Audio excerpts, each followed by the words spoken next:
Bapak.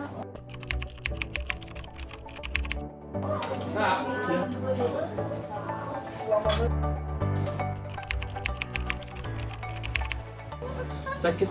Yang mana sakitnya? Nyeri belakang. Sebentar ya, Bapak telepon dulu Mas Indri ya.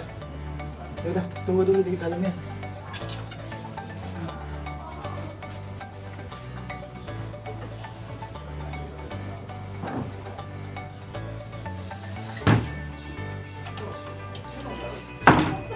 Halo, Mas Indri bisa datang sekarang? Anak saya lagi sakit, Mas. Oh, baik, Nas, saya tunggu ya.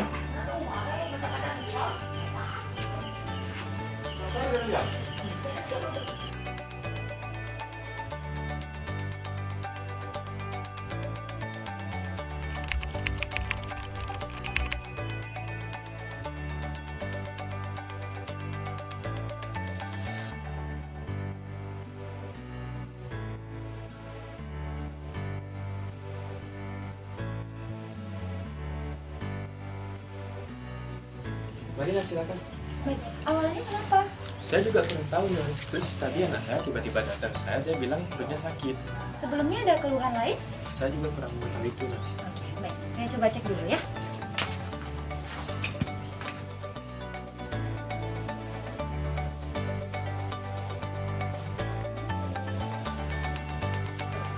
Ini, Nas, anak saya, Nas. Oh, ya. Saya izin periksa terlebih dahulu ya, Bapak. Saya minta waktunya dulu. Ya, silakan, Nas, ya. Iya. Ya, tunggu di depan. Baik. Saya siapkan dulu ya.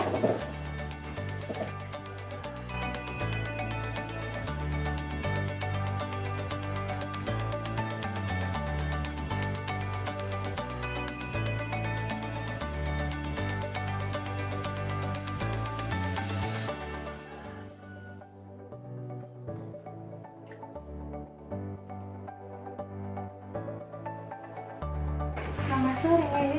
Selamat sore. Perkenalkan, saya Nurse Indri. Atas nama siapa? Ini Dinda. Dinda umur berapa? 18. 18. Dinda mengalami keluhan apa? Ada sakit itu, Nyeri di perut. Ada lagi? kayak pusing tuh, terus nggak enak mata. Dinda hari ini ada telat makan? Enggak, tapi kayaknya kemarin dapet telat sedikit. Telat sedikit. Ada salah makan hari ini? Semuanya biasa aja, normal. Saya coba untuk cek terlebih dahulu ya. Sebelum itu Dinda kan pakai jaket, boleh dibantu untuk dilepas dulu? Saya bantu ya.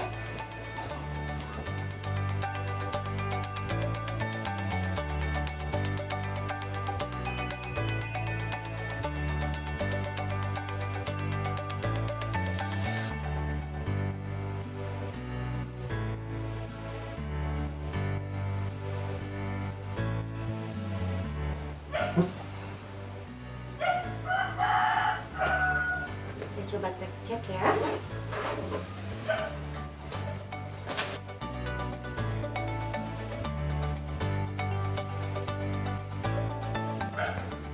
Dinda kelas berapa? Terus desain 3 SMA. Permisi ya. Di posisinya yang nyaman saja, Dinda. Boleh?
sebelumnya Dinda sudah pernah minum obat tadi sebelum bapaknya telepon? Bapak minum paracetamol. Minum paracetamol. Setelah minum paracetamol rasanya seperti apa? Masih mual, entah? Udah agak mendingan, cuma masih.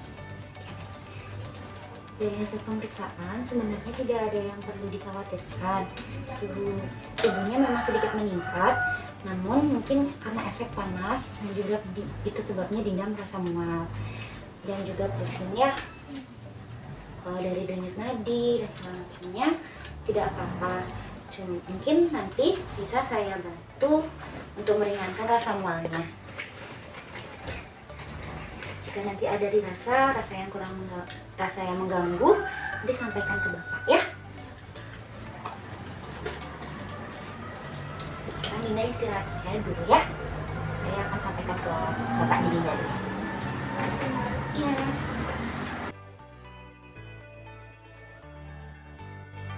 Bapak. Ini bagaimana, Nas? Silakan duduk. Iya. Jadi bagaimana anak saya, Nas? Jadi setelah saya periksa dan sudah saya cari tahu kenapa, mungkin itu disebabkan karena kemarin katanya sempat telat makan dan juga mungkin hari ini makannya kurang, tidak seperti porsi-porsi sebelumnya sehingga dia rasanya kurang nyaman. Mungkin untuk sekarang karena tadi sudah disampaikan kalau sudah minum obat bisa diawasi 4-6 jam. Jika nanti tidak ada perubahan sama sekali, bisa dirujuk untuk ke klinik terdekat atau langsung ke rumah sakit jika demamnya tinggi. Karena tadi saya periksa memang suhunya agak sedikit tinggi, sekitar di 38. Namun kan sudah saya berikan paracetamol, jadinya bisa dicek selama 4-6 jam ke depan. Dan untuk denyut nadi atau juga tensi semua masih tergolong normal. Ada yang mau ditanyakan lagi? Karena kan ini, Mas ya, anak saya kan tumben sekali seperti ini. Iya. Jadi apa yang bisa saya lakukan untuk penanganannya kalau misalnya anak saya tiba-tiba dia merasakan suhu tubuhnya naik lagi atau dia merasakan nyeri perut seperti tadi gitu, sebelum misalnya nurse datang gitu. Oke, sebenarnya untuk penanganan awalnya di setiap rumah harus disediakan paracetamol. Itu dulu untuk yang terutama. Jadi kondisi paracetamol itu dia bisa membantu untuk sakit kepala ataupun nyeri-nyeri yang masih tergolong normal. Dan juga dari nyeri perutnya mungkin bisa disediakan seperti obat mah dan juga bisa dicek. Terkadang kalau perempuan itu dia ada masa menstruasi atau masa sedang datang bulan, jadi bisa dicek juga dari kondisi-kondisi seperti itu. Oke, terima kasih informasinya ya. Terima kasih. Bisa dicek lagi ya nanti jika memang dirasa suhu tubuhnya meningkat dan juga nyerinya dari yang skalanya nyerinya ringan, habis lalu kemudian meningkat, bisa hubungi saya kembali atau langsung dirujuk ke rumah sakit atau klinik terdekat. Terus satu lagi, Mas, apakah di saat kondisi seperti ini anak saya dia makanannya harus diganti atau makan apa yang harus dianjurkan? Untuk makanan selama dia tidak merasa ada nyeri di bagian tenggorokan, mungkin makannya masih bisa normal. Namun jika dirasa nafsu makannya kurang atau ada rasa atau minat tidak ingin makan, bisa diganti dengan bubur terlebih dahulu untuk membantu pencernaan supaya tidak terjadi komplikasi yang lain. Terima kasih ya, Mas. Terima kasih, saya terima kasih. Nanti kalau ada indikasi lebih lanjut bisa sampaikan ke saya. Baik, Mas. Mari, Mas. Terima kasih ya. Ya.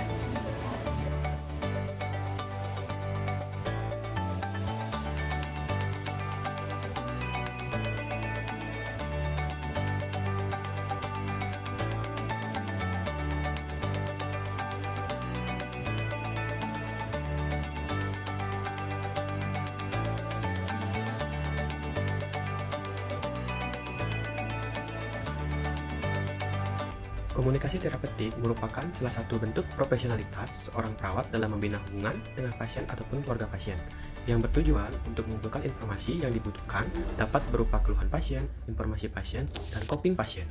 Selain itu, dalam melakukan komunikasi terapeutik antara perawat dengan pasien, nada bicara yang ditunjukkan harus mewakili bentuk keikhlasan, empati, kehangatan, positif, dan menjaga privasi pasien.